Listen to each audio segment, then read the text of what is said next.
Hola, muy buenas tardes a todos. Mi nombre es Jimena Miragaya, yo soy gerente comercial de Andover Alianza Médica y quiero darles una cálida bienvenida en nombre de Andover, de Agimed y de Philips al quinto encuentro de nuestro primer ciclo de charlas de ecografía general. Estamos muy contentos de poder seguir estando junto a ustedes, compartiendo temas de interés que complementen su formación y mejoren la atención de sus pacientes. En esta oportunidad estamos trabajando en conjunto con nuestros colegas de Agimed de Argentina, a quienes quiero agradecerles por habernos permitido sumarnos a esta iniciativa. Quiero agradecerle también a la Sociedad Chilena de Radiología que nos está acompañando en este ciclo de charlas. Y ahora me gustaría darle la bienvenida a Guillermo Maya, gerente de ultrasonido de Agimed, para que nos cuente acerca de este ciclo y le dé la bienvenida al orador del día de hoy. Guillermo, bienvenido. Muchas gracias, Jimena. Bueno, antes que nada me gustaría hacer una especial mención a la Sociedad Argentina de Radiología y a la FARDIT por su colaboración en la convocatoria para este ciclo. Y me gustaría recordarles que este ciclo de charlas seguirá todos los viernes en este horario hasta el 14 de agosto. Y es importante que se registren en cada una de las charlas para poder participar. Para Argentina, la página es www.agimed.com.ar/charlas-del-medio ultrasonido, y para Chile es www.andover.cl/capacitación. Y antes de presentar a nuestro orador de hoy, me gustaría recordarles un detalle de la dinámica de la reunión, y es que podrán hacer preguntas en cualquier momento de la charla haciendo clic en el icono que dice Q y A o preguntas y respuestas que van a encontrar en la parte inferior de la pantalla.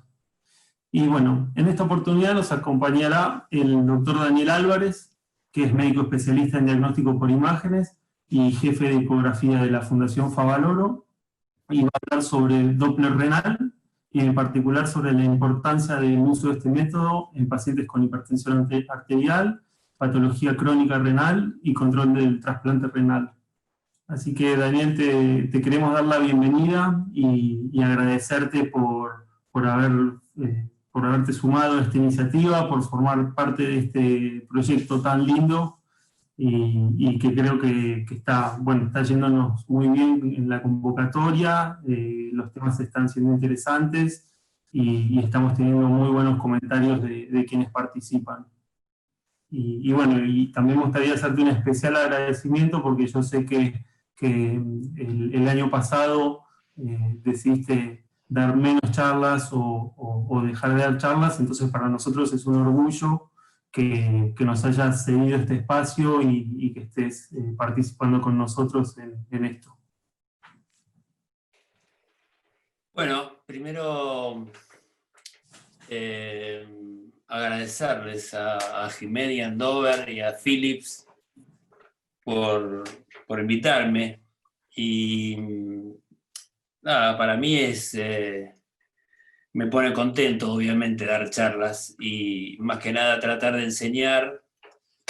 Pero como les dije el otro día, bueno, yo creo que hay que darle espacio a la gente más joven, a la gente que viene por debajo nuestro y me parece que eso es lo más interesante. Estoy acá y estoy dando todo mi esfuerzo para que salga bien y ojalá que les guste. Mucho más no puedo decirles.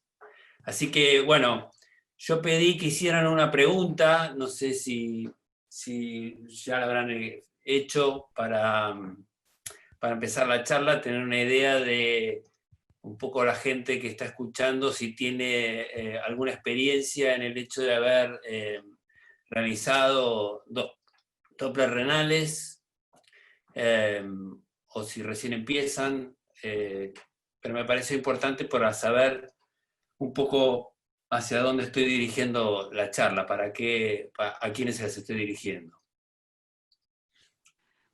Le comento, doctor, que ya tenemos la votación en pantalla y Bueno, ya han ingresado más del 70% de las votaciones. Si le parece bien, vamos a dar unos segundos más porque tenemos una audiencia muy amplia. Así permitimos que pueda votar la mayoría.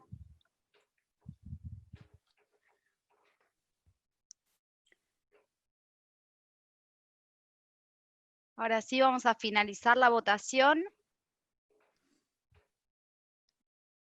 Compartimos los resultados en pantalla. Perfecto. Bueno.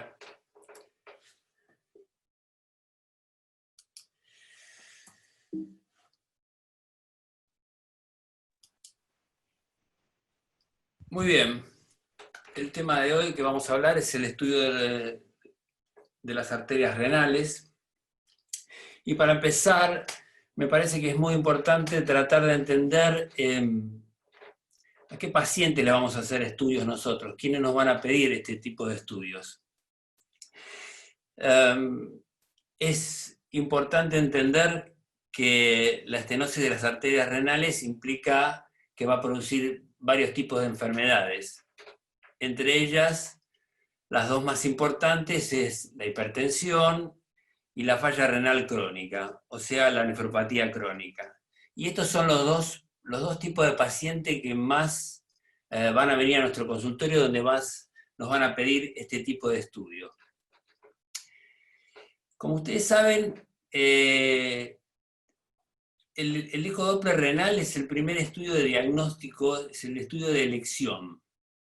¿Por qué? Bueno, todo el mundo lo sabe, es un estudio de bajo costo, es un estudio no invasivo, no lleva contrastes.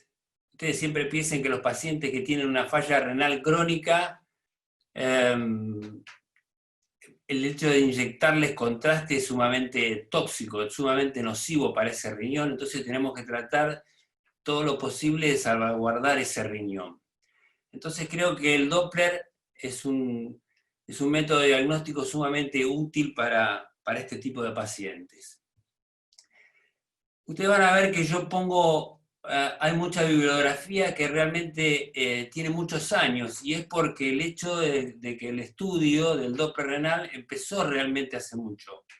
Nosotros empezamos en el año 1998, para que se dé una idea. 1998, 1999 nosotros ya estábamos haciendo Doppler renales. Pero quizás las bibliografías más importantes empezaron en el año 2010, donde ya mostraban, diciendo que como método de screening, el Doppler renal era sumamente importante.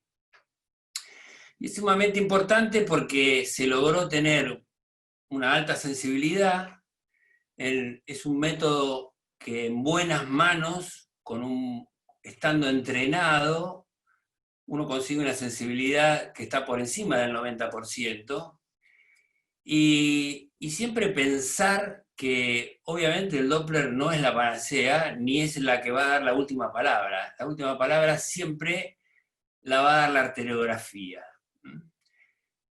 Y la arteriografía sí me parece que es importante entender que tiene también alguna variable interobservador. Y muchas veces está entre el 5 y el 8% en muchos de los casos. Entonces, también nos puede traer alguna duda, pero sin ninguna duda, la arteriografía sigue siendo el gold estándar y es la que nos va a decir realmente si nosotros nos equivocamos o no nos equivocamos a la hora de realizar el Doppler. ¿Cómo es el procedimiento para realizar el Doppler renal? Es importante tratar de visualizar la arteria en todo su trayecto. Segundo, colocar correctamente el ángulo del Doppler. Y en tercer lugar, realizamos el espectro de onda para saber la velocidad de los picos sistólicos que circulan en la arteria renal. Entonces, visualizar el trayecto de la arteria. Ustedes van a ver que, por lo general, nosotros mostramos en las diapositivas que vemos la arteria renal en su mejor expresión, digámoslo así, como que, bueno, qué linda diapositiva, digamos, qué bien que se ve la arteria renal. Y no es la realidad. La arteria renal muchas veces nosotros la vemos de esta forma, completa, a eso me refiero, pero en muchas ocasiones, con el cambio de la respiración, uno va viendo distintos sectores de la arteria renal. Cuando yo hablo de ver la arteria renal en todo su trayecto, es que la veamos, aún viéndola en tercios, pero tratar de verla completamente y no dejar librado al azar ninguna parte de la arteria renal. Y entonces sí es muy importante los cambios respiratorios del paciente, porque de repente muchos de ustedes van a decir, sí, pero el paciente respira y no me deja verla bien, el paciente tiene gases, el paciente, por más que le digo que respire profundo, sigue moviéndose el riñón y no me deja tomar bien el espectro, no me deja verla bien. Bueno, yo creo que, como siempre digo, es muy importante que nosotros tomemos la situación en nuestras manos y nosotros guiemos al paciente. Entonces va a ser muy importante que nosotros le digamos al paciente, muy bien, respire hondo y guarde el aire, y entonces vemos una parte de la arteria. Por ahí en otra parte de la arteria le tenemos que decir que expire y que por un segundo no tome aire. A otros pacientes tendremos que decirle que por ahí insufle la panza, que la hinche para tratar de verla mejor porque nos está tapando los gases y hay que correrlo los gases. Es un estudio muy laborioso. Y yo creo que como ningún estudio, le diría que pocos estudios en la ecografía llevan tanto trabajo o hay que saber cómo hacerlos como el Doppler de la arteria renal. Para mí es un desafío el Doppler de la arteria renal y esto es lo que yo quiero transmitir. Y me parece que como todo desafío, si uno lo hace bien, trae muchas satisfacciones. Entonces, lo que ustedes están viendo acá es, empecé por lo más difícil del estudio, que es el estudio renal del lado izquierdo. Por lo general, siempre los pacientes yo los pongo de la lateral, en supino lateral, y lo que trato de ver es la aorta abdominal.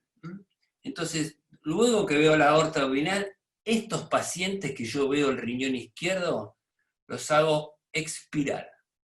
No inspirar, expirar, que saquen el aire. Y cuando saquen el aire, posiblemente ustedes van a ver esta pequeña imagen que ven acá, como una sombra que ven acá, que esta sombra cuando le ponen el color se traduce en la arteria renal izquierda, que está naciendo, mejor dicho, de la aorta abdominal. Y esta es la imagen que se puede llegar a ver. Esta es la imagen más típica de la arteria renal izquierda, con esa vuelta que ustedes ven aquí, donde nosotros, lo más importante aquí es colocar el cursor y poder tener un buen espectro de onda. ¿Qué pasa con la derecha? Y la derecha es mucho más fácil. ¿Por qué? Porque tengo el hígado. El hígado es un buen órgano que deja pasar el ultrasonido, y entonces en determinados momentos, cuando yo hago respirar hondo al paciente, ¿qué pasa? Bueno, yo logro ver la arteria renal. Muchas veces la veo en blanco y negro, y muchas veces después me ayudo con el color para poder verla correctamente. Entonces, una vez que la veo, lo que yo hago es colocar el cursor y siempre al colocar el cursor manteniendo un buen ángulo. Les voy a recordar por qué es importante el ángulo, porque muchas veces nosotros ya nos olvidamos de los principios del Doppler. Pero conservar bien el ángulo es porque cada 5 grados yo tengo una variación del 20% en la velocidad. No es lo mismo tener el ángulo en los 60 grados que tener un ángulo de 65 grados, porque mi velocidad va a cambiar en un 20%. Y al cambiar la velocidad en un 20%, yo puedo estar diagnosticando una estenosis crítica cuando no lo es. Entonces esto es muy importante, la correcta ubicación del ángulo para poder medir bien la velocidad. Y el tercer punto que yo les decía es, una vez que los vi, que ya veo la arteria, que pude verla claramente, es realizar el espectro de onda.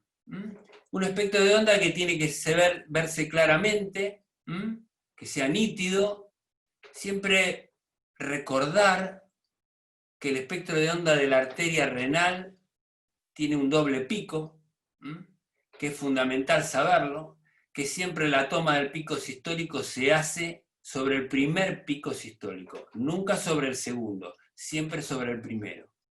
Entonces, todas las arterias del cuerpo humano tienen distintos espectros de onda.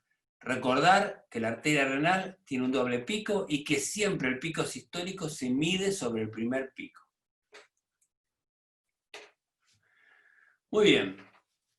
Ahora vamos a hablar de un tema que para mí es sumamente importante que se entienda, que es las alteraciones morfológicas del espectro dentro del riñón, intraparenquimatosas. ¿Por qué es importante? Porque hace muchos años, y hoy todavía se sigue, muchas veces yo sigo viendo estudios, donde ante la imposibilidad de ver la arteria renal en toda su extensión, se realiza el Doppler renal tratando de ver la morfología de onda que hay intraparenquimatosa, y de acuerdo a la morfología de onda que hay, uno puede decir si este paciente tiene una estenosis o no. Entonces, vamos a analizarlo y vamos a llegar a algunas conclusiones que me parecen muy importantes. ¿Qué es lo que yo mido dentro del riñón? Tengo el espectro de onda. Lo más importante a medir dentro del riñón es el tiempo de aceleración. El tiempo de aceleración es el que va desde el pico, desde el fin de la diástole hasta el pico sistólico. Primer punto del pico sistólico. Esto es lo que nosotros llamamos el tiempo de aceleración. Ese tiempo de aceleración, por lo general, según las bibliografías, lo máximo que puede medir es 0.09 segundos.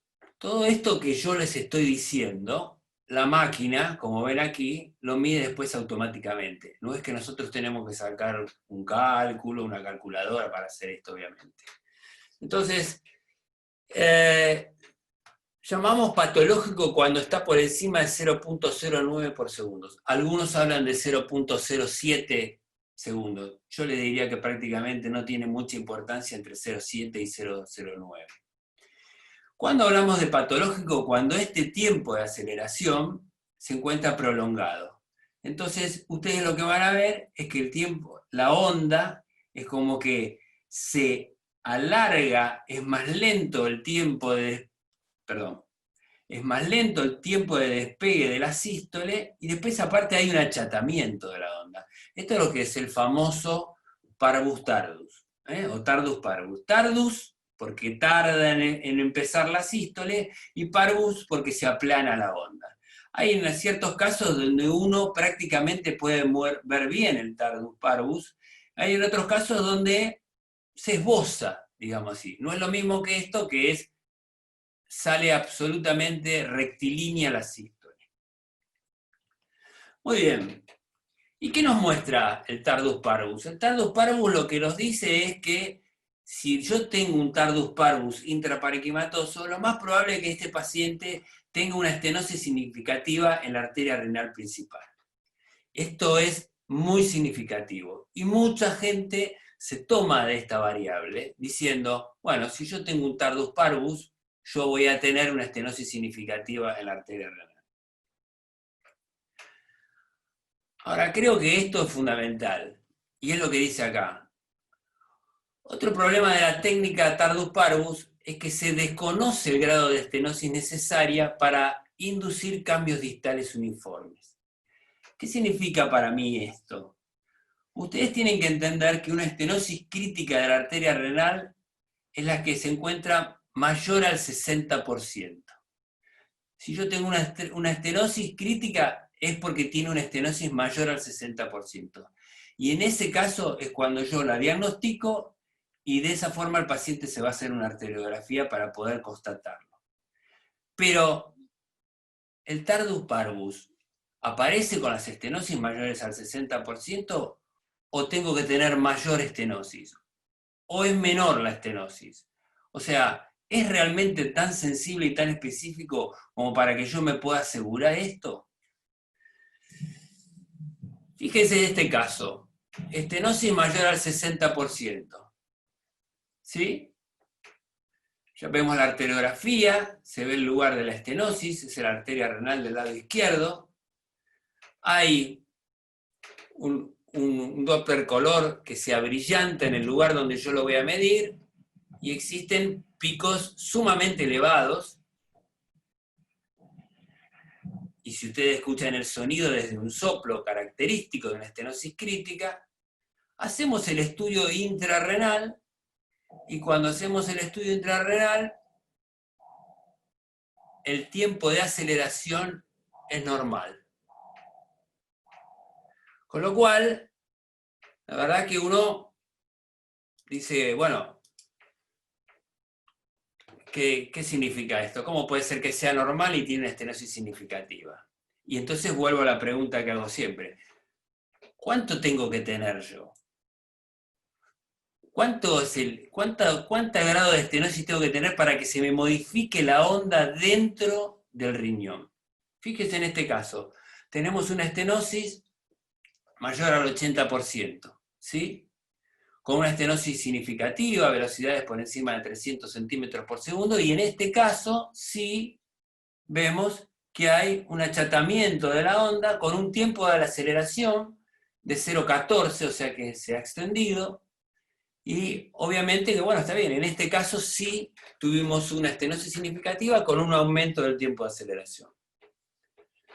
Entonces, a través de los miles de estudios, le diría, que hemos hecho nosotros, y de cientos de estenosis que hemos visto, nos hemos dado cuenta que para que sea significativo el cambio dentro del riñón, las estenosis tienen que ser por encima del 80%.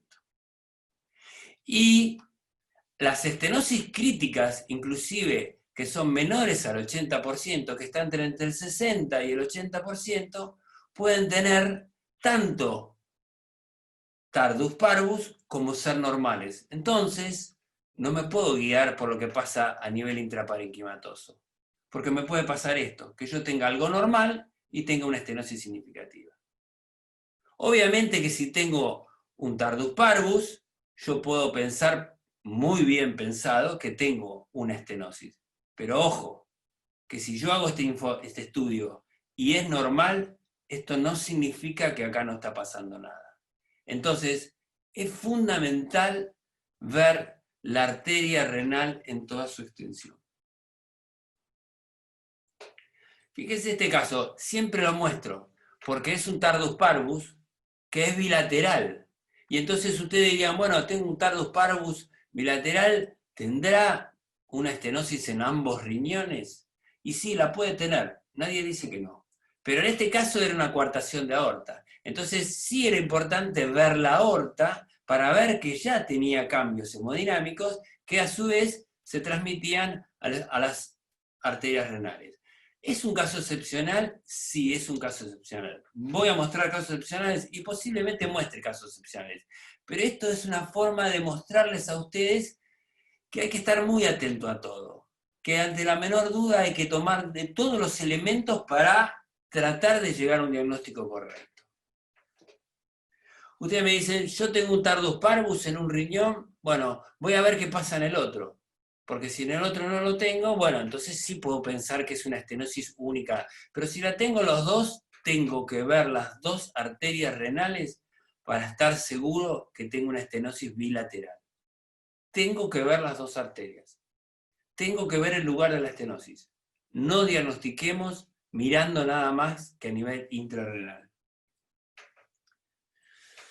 Muy bien, entonces, para mí, este estudio lo que hay que hacer es una cuantificación directa sobre la arteria renal.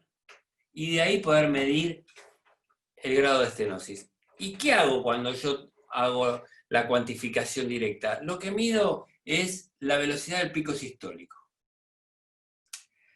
Me voy a detener un segundo acá. ¿Por qué? Porque ustedes van a ver, y yo les voy a contar ahora, que hay varios laboratorios que toman distintas velocidades para medir las estenosis de las arterias renales, el grado de estenosis de las arterias renales. Y yo creo que es muy importante la experiencia propia que uno puede tener dentro de esa institución. Lo que quiero decir con esto es, nosotros en un principio nos equivocamos mucho a la hora de poder diagnosticar por la velocidad el grado de estenosis. ¿Cómo lo fuimos mejorando? Bueno, comparándolo con los estudios hemodinámicos de los pacientes que decíamos que tenían estenosis de las arterias renales. Con el tiempo lo fuimos comparando y con el tiempo llegamos a una velocidad que para nosotros es la que nos dio mayor sensibilidad. Y esto no es que eso no se nos ocurrió a nosotros, esto fue lo que pasó y fue pasando en el mundo del Doppler. O sea, fíjense, este es un estudio de Pollack, que es casi como la Biblia del Doppler, digámoslo así, donde él compara las carótidas y compara dos laboratorios, donde para ellos, uno, tomando el pico sistólico de la carótida, 229 le daba una sensibilidad del 95%, y en otros laboratorios tomaban una velocidad del 340 y le daba una sensibilidad del 90%. Lo que significa es que para un laboratorio su hemodinamista le servía y para el otro le servía otra cosa. Y esto creo que es lo importante que hay que tener en cuenta. La experiencia que va teniendo cada uno con los estudios que va haciendo. Entonces, acá tenemos un estudio de Stratner, otro médico muy reconocido, donde él tomaba estenosis mayores al 60% con un pico sistólico de 180. Y le daba una sensibilidad del 95%. Y fíjense, otro estudio donde toma una velocidad del 200 centímetros por segundo y le da una sensibilidad del 95%. Pero los dos valen porque los dos han hecho su estudio con sus hemodinamistas. Una cosa para destacar acá es que, fíjense, con el tiempo de aceleración, si hubiéramos hecho estos estudios con el tiempo de aceleración nada más, la sensibilidad hubiera sido nada más que del 50%. Entonces, el intrarrenal, cuidado con el intrarrenal, siempre busquemos mirar la arteria renal principal, toda su extensión. Nosotros hicimos un estudio muy importante que fue el estudio de pesquisa de hipertensión arterial. De esos pacientes que venían al consultorio por hipertensión arterial y nosotros les hacíamos los estudios de las arterias renales. Y nosotros hicimos 2.600, en este estudio evaluamos 2.635 pacientes, de los cuales encontramos 172 estenosis mayores al 60%. Y a estos pacientes le hicimos arteriografías. Y de ahí vamos a sacar muchos datos importantes.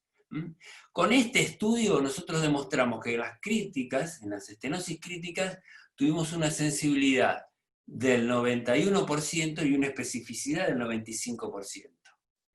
Y acá viene lo importante, y es que para el estudio que hicimos nosotros, las estenosis críticas mayor al 60% son las que tienen una velocidad de pico sistólico por encima de los 220 centímetros por segundo. Y es más, tomamos una base hecho de un estudio donde se tomaban, que los dividían entre 60 y 79, 0 y 59, y 80 y 99, y pudimos darnos cuenta que había una cierta velocidad del pico sistólico que cuando era mayor de 300, el hemodinamista nos mostraba que eran estenosis más del 60%, que estaban por encima del 80%. Entonces pudimos hasta como diferenciar y decir, bueno, cuando hablamos de velocidades de 300 centímetros por segundo, podemos decir que es una estenosis crítica mayor al 80%. Ustedes me preguntan, ¿es necesario? No creo que sea necesario. Lo que creo que es necesario es darse cuenta cuando es mayor del 60%, porque este paciente tiene que ir a una arteriografía. Es muy importante el diagnóstico que nosotros hagamos. Siempre recuerden que este paciente, por el estudio que nosotros podemos hacer, va a ir a una arteriografía, que tiene morbimortalidad, que es tóxica. Entonces, es fundamental que nosotros hagamos este estudio bien hecho. Y aquí lo vemos. Hoy en día, con los estudios, con los equipos que hay hoy, es muy fácil de ver las placas de ateroma y poder hacer el Doppler y, de acuerdo al Doppler, ver si hay lo que llamamos nosotros ese flujo abrillantado que aparece, como de turbulencia, ese aliasing, lo que se llamó siempre el aliasing, y darnos cuenta que colocando el cursor con el ángulo correspondiente tenemos velocidades de 240 centímetros por segundo. Esto es una estenosis crítica, esa es una estenosis significativa que la comprobamos a través de lo que vemos en la arteriografía. Otro estudio donde lo que se ve aquí es una nuevamente esa brillantez que aparece en el color, lo mismo que aparece aquí, donde, fíjense que acá tenemos estenosis, o sea, una sístole de 528 centímetros por segundo. Esto lo hemos tenido que hacer hasta con un Doppler continuo, porque la velocidad era demasiado alta para que no pudieran extraer los espectros de onda. Esto es una estenosis crítica, y fíjense que aquí sí, el tiempo de aceleración realmente se nota que perdió la onda, que está absolutamente con un tardus parvus. ¿Cuál es la limitación que yo tengo en este estudio fundamentalmente cuando tengo que ver la arteria renal principal? Que necesito verla para poder hacer el estudio correctamente.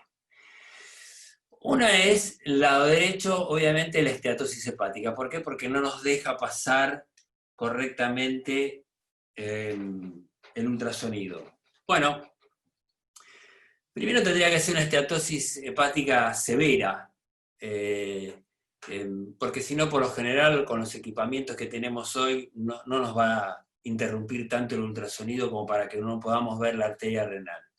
Lo segundo es los movimientos respiratorios del paciente. Como les decía recién, hay que instruir al paciente para que nos haga caso, para que nos ayude a poder realizar el estudio.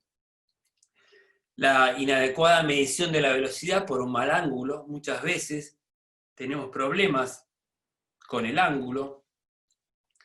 Y esto, bueno, hay que darse maña de alguna forma para tratar de poder tener el ángulo adecuado. Quizás haya que cambiar de posición al paciente, quizás haya que hacerlo respirar hondo, quizás hay que hacerle que expire, quizás hay que hacerle que hinche la panza, de alguna forma, pero de alguna forma lograr que esa arteria tome el ángulo determinado para poder realizarlo correctamente. Un tema importante dentro de las limitaciones del estudio es la mala visualización de las arterias renales múltiples, sobre todo las arterias accesorias, las que parten de otro lugar distinto a lo que es el nacimiento de la arteria renal principal. O sea, que nacen de la aorta, pero que nacen 2 centímetros más arriba o 2 centímetros más abajo, y la realidad es que hay un 15% de los pacientes que pueden tener arterias accesorias y que no las vamos a ver, que si las vemos quizás sea una casualidad.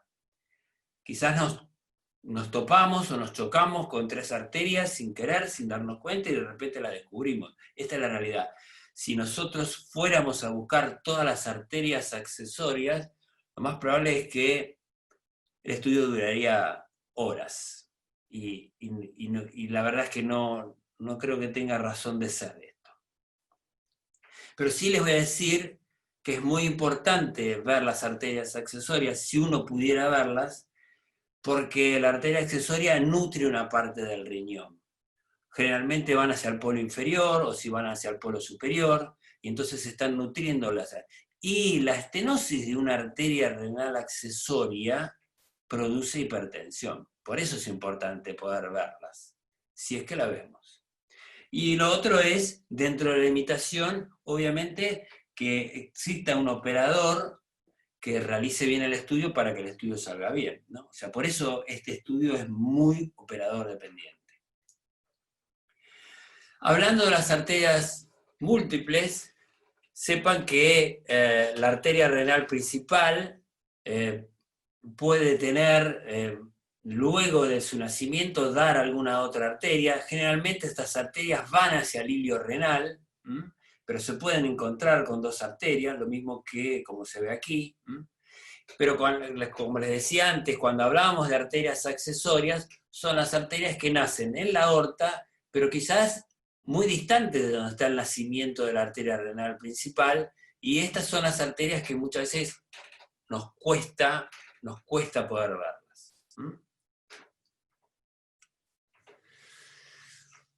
Otra cosa que nos permite el Doppler es ver la obstrucción de la arteria renal. Generalmente la obstrucción de la arteria renal, ustedes ya van a ver un riñón sumamente difuso, donde la corteza es muy fina, donde a nivel intraparenquimatoso se encuentra bien hipericogénico, y entonces ya el solo hecho de ver el riñón de esta forma nos va a hacer presumir que esta arteria pueda estar ocluida.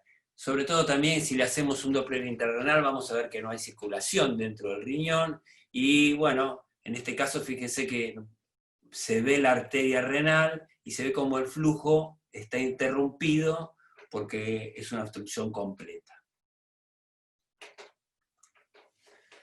¿Cuáles son las dudas que uno empieza a tener cuando hace este tipo de estudios? Y es si la estenosis es menor al 60% o si la estenosis es mayor al 60%. Sobre todo por lo que les decía antes, porque el paciente va a hacerse una arteriografía. Entonces, yo me hice como un par de preguntas con respecto a las dudas. ¿Cómo resuelvo yo una estenosis entre el 30 y el 59%?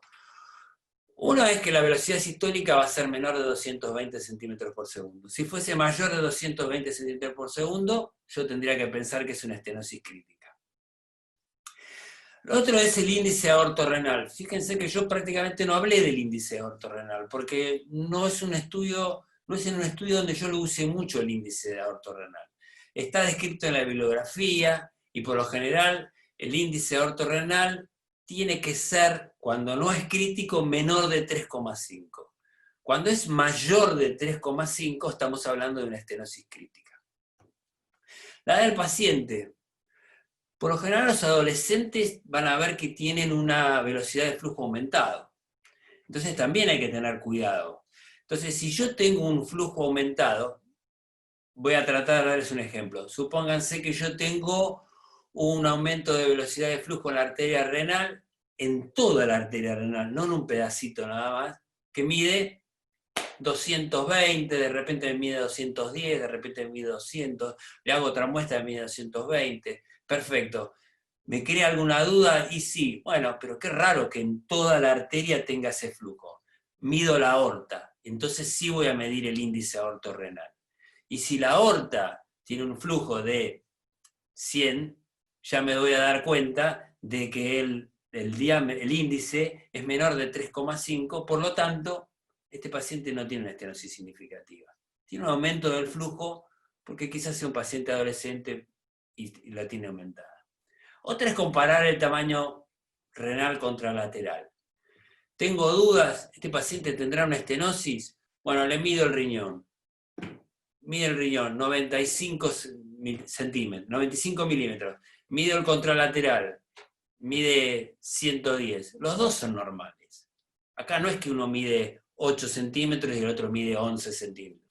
La realidad es que tiene que haber una diferencia, así que se note para que exista una diferencia de tamaño contralateral. Si ustedes me preguntan a mí, tiene que ser una estenosis muy crítica y de muy largo tiempo para que haya un cambio realmente en el tamaño renal. La gran mayoría de las estenosis renales que nosotros vemos no tienen cambios fundamentales en el tamaño renal. La otra es ver si tiene placas de ateroma en la arteria. Bueno, pues estoy buscando una estenosis crítica. Bueno, qué sé yo. Que no tenga placas de ateroma ya me hace pensar que qué raro, ¿no? No tiene placa de ateroma y tiene que tener una estenosis crítica. No, debe ser menor, debe tener una estenosis por ahí menor. La otra es si tiene hipertensión. Acá es muy importante saber clínica. O sea, para hacer este tipo de estudio, para ser un buen ecografista hay que saber clínica médica. Vamos a empezar por ahí. Entonces, es muy importante saber si el paciente es hipertenso, si le empezó abruptamente la hipertensión, si es mujer, si al ser mujer menor de 50 años y le empezó abruptamente, bueno, sospechar de que por ahí puede ser una estenosis, en algún lugar la tiene y hay que buscarla. Entonces, hay una serie de cosas que nosotros tenemos que saber, creatinina, urea, se aumentaron. Todo esto hace que nosotros podamos suponer o darnos cuenta si este paciente puede tener una estenosis significativa. Y el tiempo de aceleración. El tiempo de aceleración en una estenosis del 30 al 59% siempre es normal. La gran mayoría de las personas tienen el tiempo de aceleración normal, salvo que tenga una coartación de aorta, que por eso se la mostré. O sea, tiene una coartación de aorta y va a tener un tardus parvus, pero la va a tener en ambos riñones y voy a investigar la aorta para poder descartar eso. Entonces, esta diapositiva es muy importante porque me va a definir esto. Si yo voy a decirle a alguien que tiene más del 60 o menos del 60, entonces, tiene menos de 220, el aorto renal es menos de 3,5, quizás sea una persona joven, el tamaño renal es normal, no tiene placas de ateroma, no es hipertenso, ¿y por qué voy a pensar que tiene estenosis significativa? Entonces, seguramente este paciente no tiene que ir a una arteriografía. Estenosis no crítica. Aquí les muestro una, por ejemplo. ¿Qué pasa? Veo, la estenosis tiene multicolor, sí tiene multicolor, pero cuando yo mido, tiene 180 centímetros por segundo, y el tiempo de aceleración es normal. Entonces esto probablemente sea una estenosis del 30 al 59%. Si quieren me puedo inclinar un poco más, porque yo sé cuál es el valor normal de una arteria renal. Por ejemplo, el valor normal de una arteria renal del pico sistólico está entre 100, 110 centímetros por segundo. 180, bueno, en vez de ser del 30%, por ahí yo me puedo decirle entre el 30 al 59% y poner más cercano al 59%. ¿Para qué? Para que ese porciento lo controlen más de cerca. Con ese único fin lo hago. Entonces, fíjese otro caso. Tamaño normal del riñón, presencia de placas de ateroma muy chiquititas quizás, pero prácticamente yo le diría que no hay, son muy leves. Le tomo el tiempo, la velocidad del pico sistólico, 167 centímetros por segundo, el pico está acá, y tiene un índice aortorrenal menor a 3,5. Fíjense que el pico de la aorta renal acá está más o menos, de la aorta abdominal está más o menos en 100 centímetros por segundo. Por lo tanto, es menor de 3,5. Esto, ¿hay una estenosis? Sí. ¿Hay un soplo? Sí. Pero no es una estenosis significativa. Tendrá una estenosis entre el 30 y el 59, pero no es un paciente que yo voy a enviar para que se haga una arteriografía. Todavía no. Voy a esperar y le voy a seguir haciendo los controles. Muy bien. La siguiente duda. ¿Qué pasa con las estenosis en tercio medio de la arteria? Este es otro tema tremendamente importante. Porque de repente tenemos que la arteria puede ser tortuosa.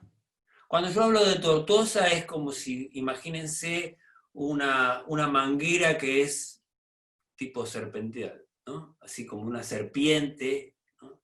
Que es lógico que aumente la cantidad, la velocidad en el lugar donde aparece la curva, ¿no? De esa tortuosidad. Pero eso ¿es motivo de estenosis o no es motivo de estenosis? Lo otro es que se divide en varias ramas arteriales, y sí, la arteria renal principal, generalmente cuando se acerca al hilio renal, se divide en varias arterias. Se divide en varias arterias de menor calibre. Entonces puede haber un aumento de velocidad. Y lo otro que es la más importante es saber si en vez de todo esto, lo que tiene el paciente es una fibrodisplasia. Porque la fibrodisplasia sí hay estenosis significativa, y estos pacientes hay que tratarlos.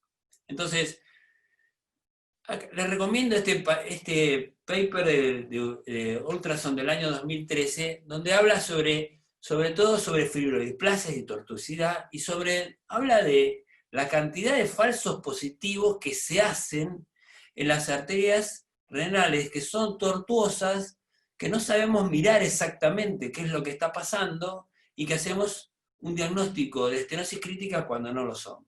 Entonces, nosotros podemos tener una arteria renal que dobla, que es tortuosa, pero si seguimos los parámetros que veníamos viendo hasta hoy, 180 centímetros por segundo no es una estenosis crítica. Si ustedes lo ven bien, por más que haga una tortuosidad, no van a llegar nunca a tener valores por encima de 220 centímetros, mucho menos de 300 centímetros por segundo. Si lo tuvieran, estamos hablando de estenosis crítica. Pero entonces me tengo que seguir guiando por los valores que yo le di. Entonces es 180 no es una estenosis crítica, por más que la arteria sea tortuosa. Y él tiene un tiempo de aceleración que es normal. Entonces este es otro valor sumamente importante. Ahora, fíjense qué distinto es cuando yo veo una fibrodisplasia. Primero la fibrodisplasia es una extensión larga, una lesión larga que tiene la arteria, donde se comporta todo como un anillado, donde la realidad es que yo cuando voy haciendo el Doppler, puede ser que yo me ubique aquí y no tenga una estenosis significativa, y puede ser que medio centímetro más adelante tenga una estenosis significativa y después no tenga estenosis significativa y después la vuelva a tener. O sea, puedo aparecer hasta en dos lugares. Entonces, la extensión que nosotros vemos de la lesión se ve claramente. En una tortuosidad yo no voy a tener una arteria que es toda brillante. Es muy característico ver que estas lesiones son extensas y brillan absolutamente todo. Entonces, fíjense, yo acá tengo 200 centímetros por segundo, en algún lugar tengo 160, muevo el cursor y de repente por ahí llegó a 240 centímetros por segundo. Y lo que me está marcando es una estenosis significativa. Fíjense acá, 240. Fíjense en este otro caso, cómo brilla la arteria. ¿Es extenso? Sí, es extenso. Es extenso. Fíjense la arteriografía de esta paciente.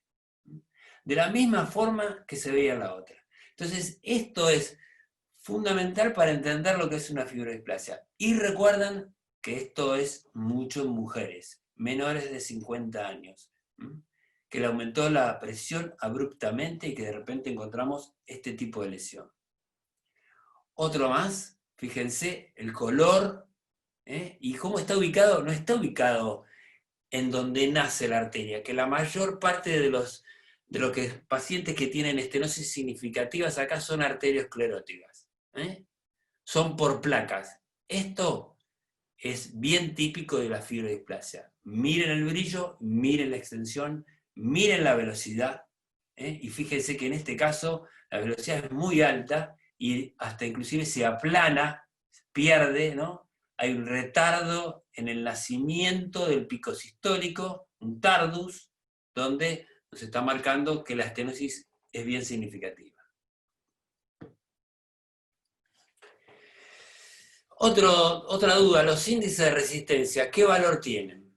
Bueno, la verdad es que podemos tener muchos índices de resistencia distintos.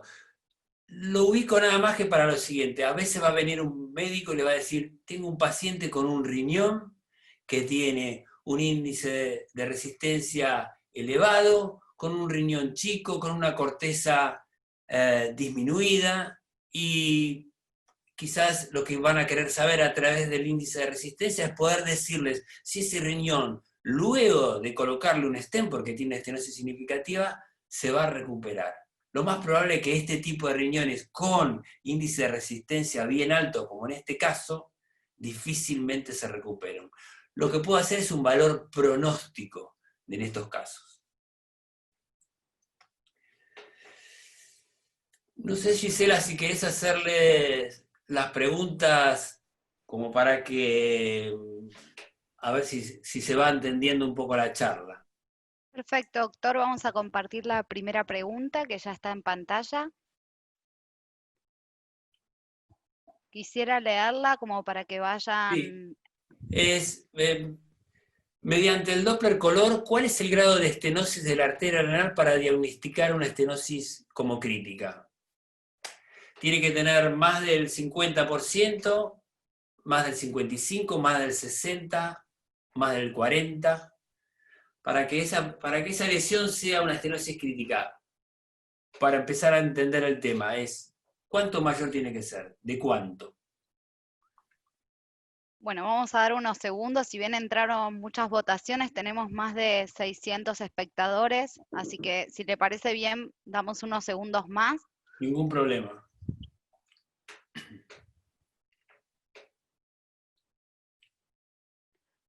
Ahora sí, vamos a finalizar y compartimos los resultados. Impecable. Muy bien, me van entendiendo. Muy bien, creo que había otra más. Sí, vamos a ir con otra pregunta.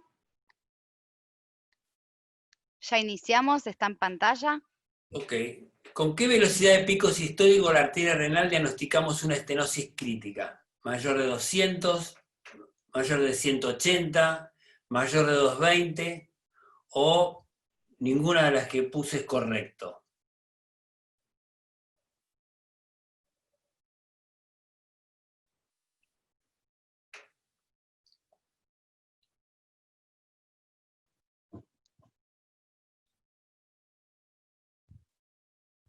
Ahora sí, vamos a ir finalizando la votación. Buenísimo. Resultados Bueno, en pantalla. me alegro que se vaya entendiendo. Me alegro que se vaya entendiendo. Voy a seguir. ¿Compartimos la otra pregunta, doctor, o esperamos? Termino esta parte del tema y seguimos con la otra pregunta, ¿sí? Perfecto, doctor. Ahora les voy a hablar de la revascularización renal. Y es perfecto. Hice el diagnóstico de estenosis, el paciente va a arteriografía para hacerse una arteriografía, tiene una obstrucción mayor del 60% o tiene un gradiente de pico sistólico mayor a 15 milímetros de mercurio. El paciente tiene hipertensión arterial o tiene insuficiencia renal. ¿Qué hago con este paciente? ¿Qué le hacen a este paciente? Tiene algunas opciones terapéuticas que son la angioplastia de la arteria renal percutánea, con la colocación de, o sea, se puede hacer una angioplastia sola, se puede hacer una angioplastia y colocarle a su vez un stent, o la menos usada que es la quirúrgica, que es un bypass, que generalmente se hace con safena. Muy bien, colocamos el stent. Y el stent lo vemos con la ecografía, sí, el stent lo vemos con la ecografía y se ve muy bien con la ecografía. Fíjense, se ve como una imagen hiperecogénica, que puede ser a veces bastante largo, porque por ahí le ponen 2 stents, en este caso son 2 stents, uno detrás del otro. O fíjense en este caso que esto es un aneurisma de la aorta abdominal y la colocación del stent, se ve muy muy bien, y este es el control que se hace habitualmente. Igual que si nosotros estuviéramos haciendo un estudio de una arteria sin stent. Vemos la imagen, lo que vamos a hacer es colocar el cursor y hacemos el espectro de onda. Exactamente igual que si hiciéramos un estudio con una arteria renal que no tiene stent. Algunas cosas son importantes entender, perdón,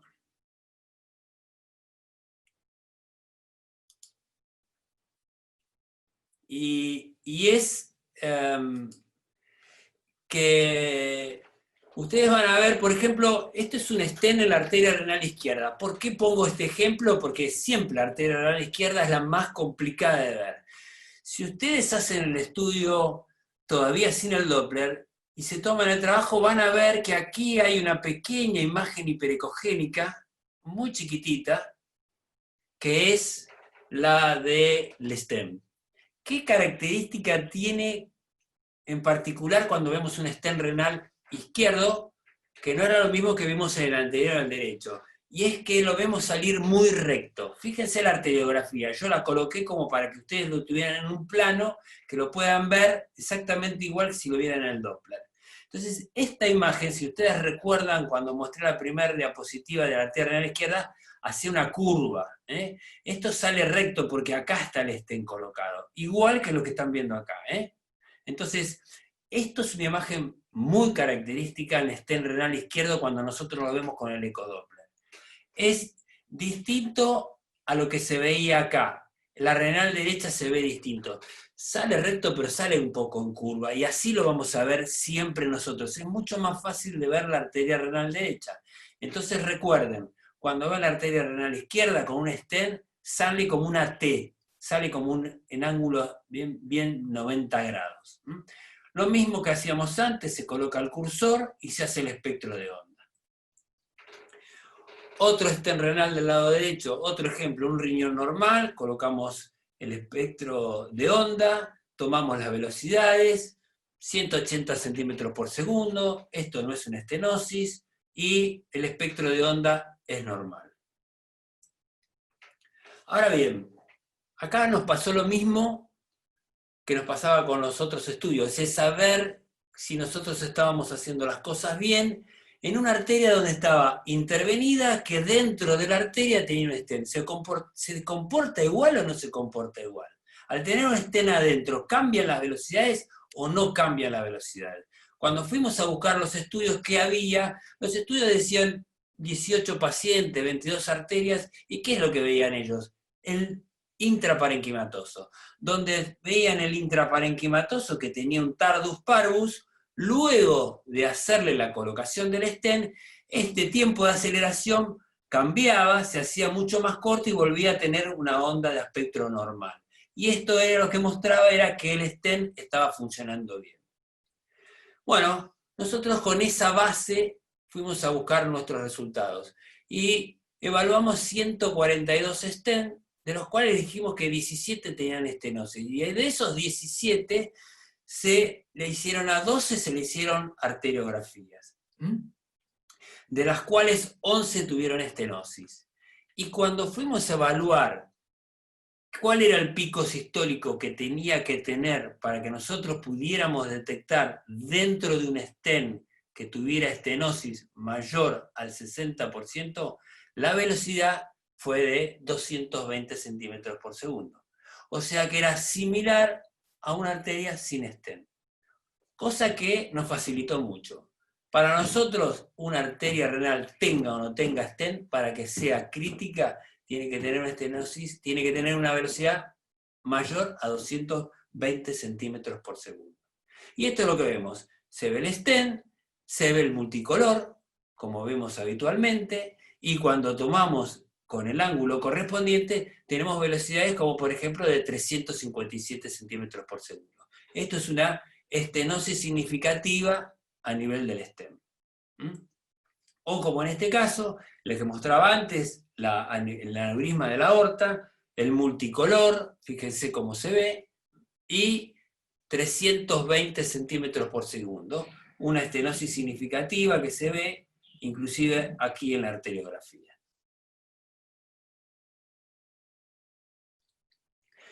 ¿Qué mostraron nuestros resultados? Lo más importante es que tuvimos una sensibilidad del 96% y una especificidad del 91% para un pico de velocidades, como decíamos antes, mayor a 220 centímetros por segundo. Antes de hablarles lo poco que queda de trasplante, no sé si Gisela querés hacerle la otra pregunta que estaba ahí. ¿Cuál es el porcentaje de estenosis para que el tiempo de aceleración intraparenquimatoso se encuentre alterado? Repito, ¿cuál es el porcentaje de estenosis para que el tiempo de aceleración intraparenquimatoso se encuentre alterado? ¿Mayor al 60%? ¿Mayor al 80%? ¿Mayor al 70%? ¿O ninguna es correcta? O sea, si yo hago un estudio intraparenquimatoso para que haya un tardus parvus, ¿cuánto tengo que tener de estenosis realmente para que se manifieste? ¿Más del 60%? ¿Más del 80%? ¿Más del 70%? Finalizamos la votación, compartimos los resultados. Me gusta mucho, la verdad que muy bien. Quedó claro. Bueno, para terminar, les voy a hablar brevemente de lo que es el valor del Doppler en el trasplante renal. No voy a hablar de complicaciones ecográficas, digámoslo así. No voy a hablar ni de hematomas, ni de uronefrosis. Voy a hablar nada más que de trasplante renal porque la verdad que el tema es muy extenso, todo renal era muy extenso. El Doppler del trasplantado es un Doppler sencillo de ver. les podría decir, pero tiene bastantes dificultades. ¿Por qué? Porque generalmente el riñón está cerca de la ilíaca y la arteria tiende a ser tortuosa. Lo vemos fácilmente, pero nos cuesta muchas veces colocar el ángulo correcto a nivel de la anastomosis, porque es importante evaluar la anastomosis, es lo más importante. Entonces, tengan en cuenta eso, de alguna forma hay que tratar, acá no, la respiración no nos sirve mucho porque el riñón está muy bajo, la pelvis renal, entonces la realidad es que acá un poco es la experiencia del ecografista para tratar de ver desde algún ángulo en especial y poder colocar, tener un ángulo determinado para poder realizar fácil la medición. En este caso que yo le estoy mostrando acá, hasta por ahí les diría que acá es muy difícil colocar el ángulo porque vamos a tener seguramente un ángulo de 90, no es tan sencillo. También nos sirve mucho cuando lo hacemos en color que el hecho de no ver esta brillantez que yo les digo en la arteria. Yo miro esto a primera vista y yo ya les estoy diciendo que esta arteria es normal. Acá no hay una estenosis. Entonces, tengan muy en cuenta el color. Y por otro lado, disculpen, pero me voy acordando de cosas que creo que son importantes para la gente que recién por ahí está empezando, es el seteo del equipo. Y el seteo del equipo es fundamental. ¿Por qué? Porque tanto para la arteria renal de un riñón nativo como para la arteria renal de un trasplantado, es importante que nosotros seteemos el equipo en velocidades altas. ¿Por qué? Porque la velocidad de la arteria renal generalmente es de 100 centímetros por segundo. Quiere decir que si yo seteo el equipo en 60 la voy a ver perfectamente. ¿Qué es lo que me va a permitir este seteo alto? Que yo anule la vena. La vena tiene una velocidad que es menor a 60 centímetros por segundo. Entonces yo la vena la voy a ver como un tubo negro oscuro. No la voy a ver. Entonces se me va a iluminar nada más que la arteria renal. Y esto es sumamente importante. Y por otro lado, si yo bajo mucho la velocidad, siempre me va a aparecer estos colores brillantes. Entonces yo al subir la velocidad dejo como un color más homogéneo, que si realmente la velocidad empieza a ser alta, sí se me va a brillantar, sí voy a tener el aliasing, el famoso aliasing. Entonces recuerden en el seteo que las velocidades de las arterias, por lo general, siempre ponerlo en 60 centímetros por segundo.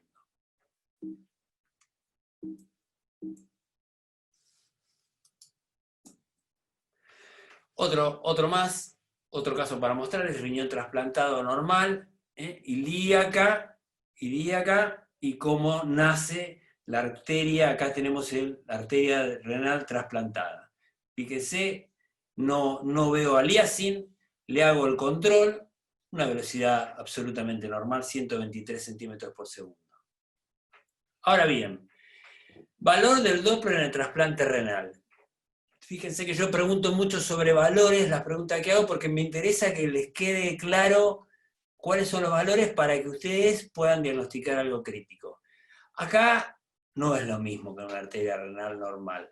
Acá en un riñón trasplantado las cosas cambian porque viene de una anastomosis. Y si realmente hemos tenido muchos problemas, han sido con las arterias renales. ¿Por qué? En los trasplantados. ¿Por qué? Porque los hemos hecho con 220 centímetros por segundo y llegar al paciente a hacerse una arteriografía y ser absolutamente normal.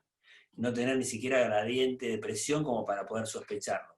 Entonces, otra vez volvimos a tratar de ver cuáles eran las velocidades que podían ser. Y la conclusión nuestra es que para diagnosticar una estenosis significativa de la arteria renal de un paciente trasplantado, las velocidades tienen que estar por encima de 300 centímetros por segundo. Ustedes me dicen, ¿con 250 podrá tener una estenosis?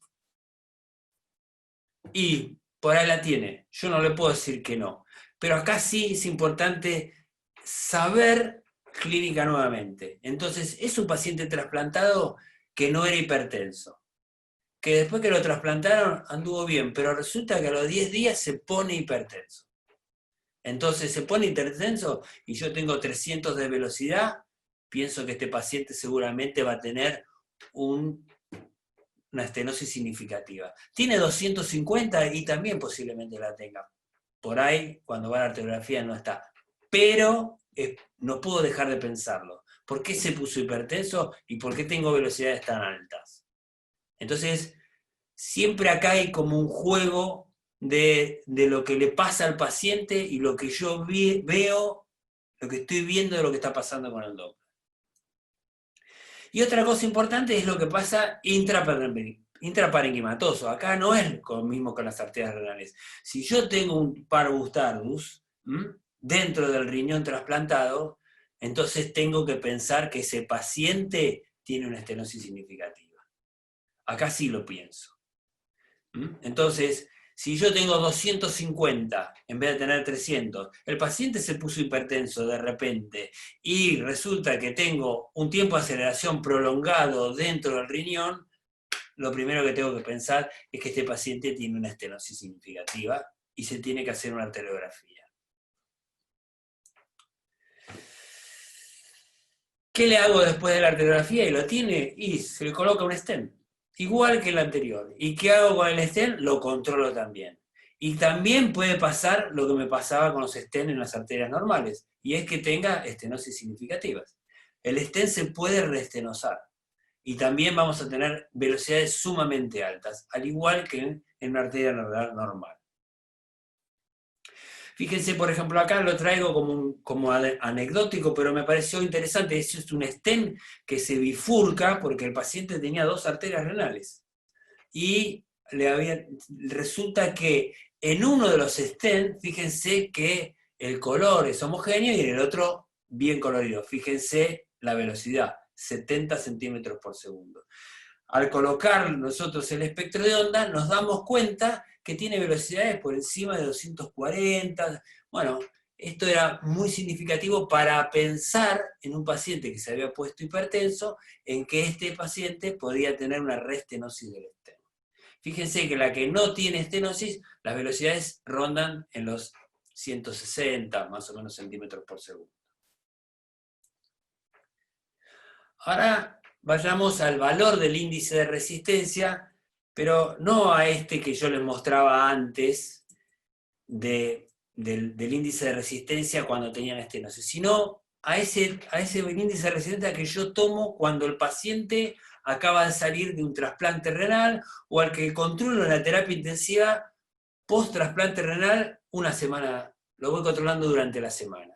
Y entonces acá, gran valor siempre ha tenido el índice de resistencia en el rechazo agudo, que creo que todos sabemos que es un índice de resistencia que está por encima de 0,90 y que a veces llega a 1, donde realmente el paciente,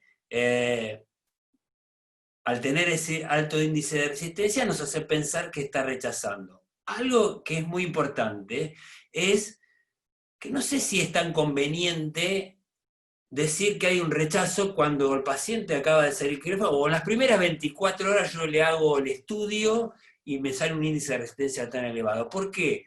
Porque es una zona que está muy edematizada, es un lugar donde se ha trabajado mucho en una anastomosis, y entonces estos pacientes, posiblemente por el edema que tengan, hacen un índice de resistencia elevado. Creo que hay que controlarlo en el tiempo. Hay que ir viendo en el tiempo cómo evoluciona ese índice de resistencia. Porque por ahí el primer día yo tengo 0,90, y el segundo día tengo 0,80, y el tercer día tengo 0,75, y se va acomodando. Y era porque estaba muy edematizado. Pero si sigo con 0,90, 0,90, 0,90, y el laboratorio me está diciendo que este paciente esté rechazando, bueno, el índice de resistencia me está agregando un valor más para que el médico sepa lo que sucede. Los otros factores están relacionados a artículos ya desde 1990, para que se den una idea. Y son estos, como siempre, la nefrotoxicidad, la necrosis tubular aguda, la obstrucción ureteral aguda, la compresión extrínseca, todo eso cambia el índice de resistencia. Sin ninguna duda cambia el índice de resistencia. Ahora, siempre lo digo en todas mis charlas, si ustedes me dicen que por el índice de resistencia yo voy a poder diagnosticar una necrosis tubular aguda, una toxicidad por inmunosupresores, no creo. O sea, yo puedo decir que el índice de resistencia en ese riñón no es normal. No sé, tiene 0,78 y lo normal es 0,65, punto. Pero de ahí a decir que está intoxicado por inmunosupresores, me parece poco serio. Ahora sí, me parece importante la compresión extrínseca, porque siempre me cuestioné si uno cuando ve un riñón y le cuesta y hace tanta presión sobre ese riñón trasplantado, no está influenciando en algo. Entonces un día nos pusimos a hacer un estudio sobre pacientes trasplantados, y lo que vimos es que realmente lo hicimos en el tercio superior, medio e inferior de los riñones. Y en todos los pacientes lo que hicimos fue hacer compresión y no compresión. Y vimos que realmente había un cambio significativo. Ustedes me preguntan, ¿es importante? Posiblemente no. No creo que va a variar la actitud del médico para el tratamiento con el paciente si no cambió nada el laboratorio. Pero si yo tengo un riñón trasplantado que tiene 0,80, lo comprimo y me da 0,90, ojo, no vaya a ser que esté haciendo un mal diagnóstico de algo, de un rechazo, cuando no lo es. Entonces es nada más para que uno tenga cuidado de qué cantidad de presión hace sobre ese riñón trasplantado. Algunas otras cosas que vemos en los riñones trasplantados, por ejemplo, post-punciones, siempre que yo punzo un riñón trasplantado, uno tendría que hacerle un Doppler seguido de la punción. ¿Por qué? Porque muchas veces hacemos fístulas arteriovenosas. Y las fístulas arteriovenosas es lo que generalmente vemos en cualquier fístula. El aliasing, la conexión de la vena con la arteria, hace que aparezca este aliasing, y cuando hacemos el espectro de onda, obviamente encontramos un soplo muy característico de lo que son las fístulas arteriovenosas, un flujo venoso que está como arterializado, y siempre recuerden que los índices de resistencia disminuyen mucho en estos pacientes que son fistulosos, que por lo general están por debajo de 0,50 el índice de resistencia. Otro caso más, para que vean, por ejemplo, el valor del Doppler, para que vean, ¿no? Imagen que parece quística, no, cuando lo pongo el Doppler se llena de un flujo en lo que se llama en yin-yang, y que al verlo es un pseudoaneurisma de la arteria renal del trasplantado. Bueno, era para que les mostrara el ejemplo de la importancia siempre de prender el Doppler. Cada vez que ustedes hagan un estudio ecográfico, siempre prendan el Doppler, porque alguna información más les va a dar, seguramente. Otro caso, post-trasplante inmediato, luego que sale del quirófano, la única vez que me pasó, por eso lo sigo mostrando, la única vez que me pasó que se puede ver tan claramente. Esto es un infarto renal. Un infarto de medio riñón. ¿Por qué? Porque el paciente tenía una arteria renal que se bifurcaba. Y prácticamente en el nacimiento de la arteria salió, y los médicos dijeron, los trasplantólogos dijeron, fue un trasplante complicado, le queremos hacer un estudio lo más rápido posible. El paciente, en cuanto llegó a la terapia intensiva, sí lo hace, y nos encontramos con esto. Bueno, volvió al quirófano y por suerte pudieron solucionar el problema, destapando o volviendo a rehacer más que nada la anastomosis para que se pudiera nutrir bien. Y esto creo que fue todo lo que podía tratar de explicarles. Les agradezco muchísimo la atención a todos. No sé si Gisela querés mostrar las últimas preguntas. Vamos a hacer una votación más, si le parece bien, y ¿Cómo no? mientras vamos a ir preparando algunas preguntas que nos hizo la audiencia. Por cuestiones de tiempo, tratamos de agrupar las preguntas para poder responder la mayor cantidad posible. Ahora sí está en pantalla la votación de la última pregunta.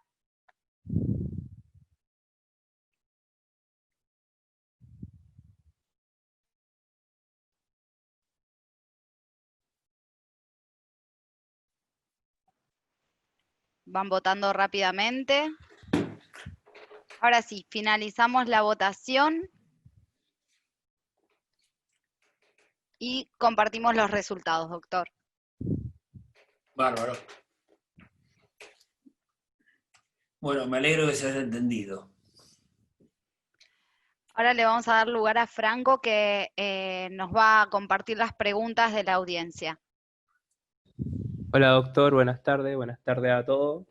Quería comenzar a hacerle las preguntas ya que nos vieron nuestros expectantes y quería preguntarle ¿hasta qué velocidad considera hiperdinamia de flujo en adolescentes? La experiencia que nosotros tenemos, yo no diría hasta qué velocidad. Te diría que nosotros vemos muchas veces en los adolescentes que la arteria renal, adolescentes estoy hablando de gente que está de 14, 18 años, en esa franja diría yo, ¿no? Y por lo general vos tenés flujos entre 150, 180 centímetros por segundo. ¿Cómo sería el Doppler de arterias renales en el caso de la enfermedad de Takayasu? Complejo. A ver, creo que he tenido un solo Takayasu, por lo menos que me lo han enviado con ese diagnóstico. Y de hecho sí, por lo que yo recuerdo, lo que vos vas a tener es... no sé si puedo decir mucho, porque en la enfermedad de Takayasu, yo tomaría los mismos parámetros que he tomado al día de los que he mostrado hoy. No es que cambiaría porque tenga una enfermedad de Takayasu. Me parece que lo más importante es tratar de ver si con el Takayasu puedo ver las arterias renales o si están comprometidas de alguna forma, que alguna esté ocluida, por ejemplo. Pero no voy a cambiar los parámetros porque tenga un Takayasu, no voy a cambiar las velocidades porque tenga un Takayasu. Ok, doc. Cuando el índice renal aórtico está aumentado, pero la velocidad es menor a 200 centímetros sobre segundo, ¿lo considera una estenosis significativa? No, no. Cuando el índice está aumentado, para mí es un dato más. Para mí, yo tengo que ver la estenosis. Vuelvo a repetir, la estenosis tengo que verla. Me agrega un dato más el índice, me parece que es el aborto renal que se está refiriendo, es un dato más. Pero no necesariamente, por ejemplo, todas las estenosis tienen un índice de aorto renal patológico. Entonces miremos la estenosis y diagnostiquemos por el pico sistólico. ¿En pacientes monorrenos toma los mismos valores? En pacientes monorrenos tomo los mismos valores. En un paciente con trasplante renal que le pusieron un stent, el valor para considerar que está reestenosa, este se reestenosó, es de 220, al igual que el riñón nativo, ¿o es mayor? Nosotros lo tomamos como 220.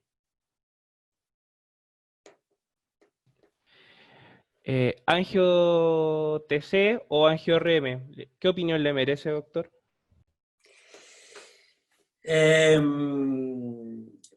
Los dos métodos son excelentes.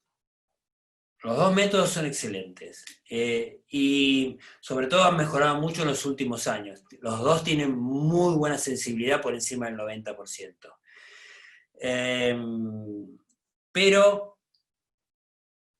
siempre piensen que la gran cantidad de pacientes que le van a enviar, muchos tienen una nefropatía crónica. No es nada más que se van a encontrar con un paciente hipertenso con riñones normales.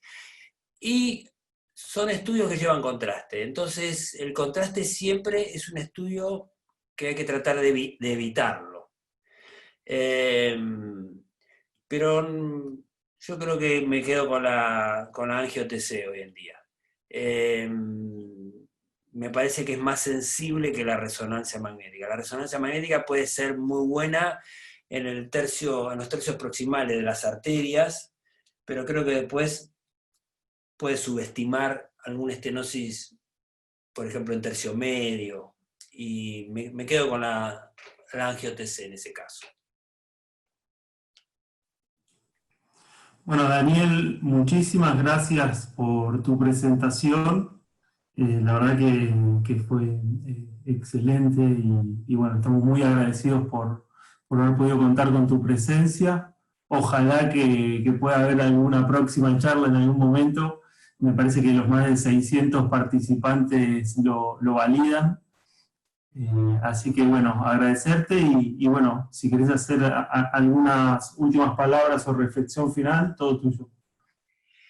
No, bueno, muy contento, como siempre, de dar charlas. Siempre me entusiasma. Sí, por eso me parece que es interesante. Y obviamente, bueno, a disposición de todos, ahí vieron mi mail.